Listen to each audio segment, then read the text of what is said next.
These wildlife images are the work of Bob Wallace, author, photographer, explorer, and teacher.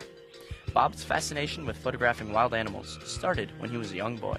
My family was into hunting. They had a hunting lodge, and they would go, trying to find deer to, kill the deer.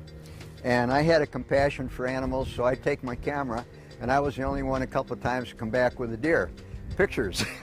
And they'd be upset with me. Well, why didn't you tell us where the deer were? I said, well, you'd shoot them. Later, Bob developed a passion for writing, and he published articles in top magazines like Newsweek, National Geographic, and Rolling Stone. Then, his wife Lydia suggested he put his two passions together.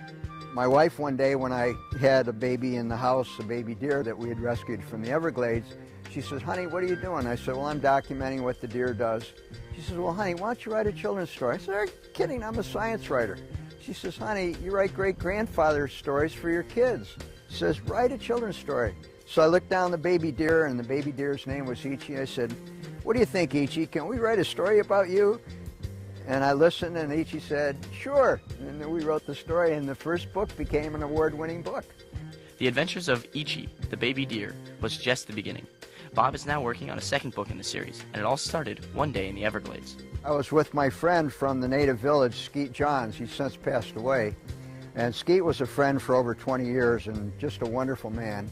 And he knew the Everglades so well, and he heard this sound, and I didn't recognize it, but he heard this little eek, eek, eek, and it was a baby deer. And he said to me, Bob, he said, that's a baby deer. And so we found where the deer was, and we observed it for a while. We didn't go up to it. And the mother didn't show up, but there were some bobcats there that were threatening to the deer. So we waited about 4 hours to make sure the mother didn't come back. And then we had to rescue the deer because the bobcats would have killed it. And each day for, I think, 5 days in a row, we went back with the baby trying to find the mom and hoping that the mother would come back, but she never did. This baby deer, named Spring, is just one of the many gentle creatures currently in his care. There's no shortage of affection or grapes when it comes to caring for these animals until they can be placed in homes or sanctuaries.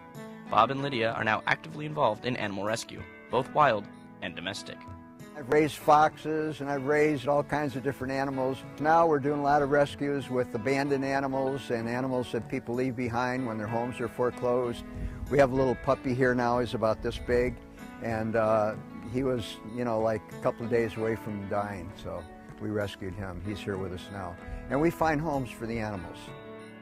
Bob's bond with animals speaks for itself. And give me kisses, kisses. Where's my kisses? Oh, that's a nice thing. Excuse me. And even his animals bond with each other. Another of Bob's books, Cry of the Cheetah, was awarded a Florida Publishers Association President's Award for Best Children's Fiction. They said in the winner of Best Children's Fiction is Cry of the Cheetah by Bob Wallace. And I just stood there, I didn't move. And the president of the Florida Publishers Association said, Bob, you won. And I thought I was just hearing what I wanted to hear, and it wasn't real. So I just kind of stood there motionless, and I go, hey! My motivation is cheetahs. I'm very excited about the Cheetah Conservation Fund. They're in Namibia, and my last trip over there to finish my book on cheetahs was to visit the conservation in Namibia and to work on their conservation area and to follow a family of cheetahs and photograph them. And one of the guides told me, said, nobody's ever gotten this close to the cheetahs. The cheetahs must really feel comfortable with you. And I was actually photographing the family of cheetahs while a couple of the babies were sleeping, maybe 10 feet away. And they said, nobody's ever gotten that close. If you are close to a cheetah, there's a sense of awe and a feeling that's indescribable. You just can't tell what it's like. To have a cheetah hug you, and an adult that you've been interacting with, that's the most amazing thing. Bob also received high honors at a recent Miami book fair. That was pretty exciting because initially I'd called and I was only hoping to be an exhibitor. And I said, I'd like to have a booth and to sell my books. So I talked to Dr. Pearson. She was head of the program at Miami-Dade College, Wolfson campus.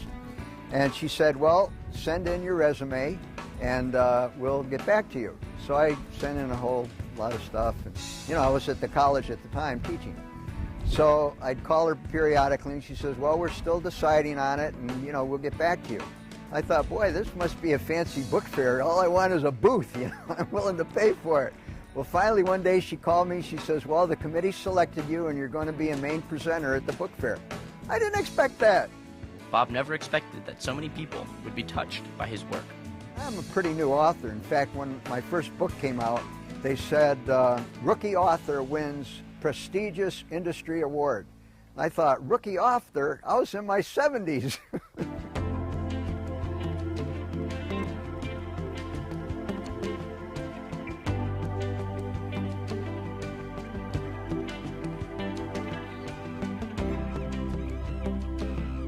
I enjoy the photo safaris so much because they're so unpredictable. You never know what's going to happen in the wild in Africa. Even local venues like Flamingo Gardens in Davie give Bob an opportunity to take amazing pictures and share the beauty of these earthly creatures.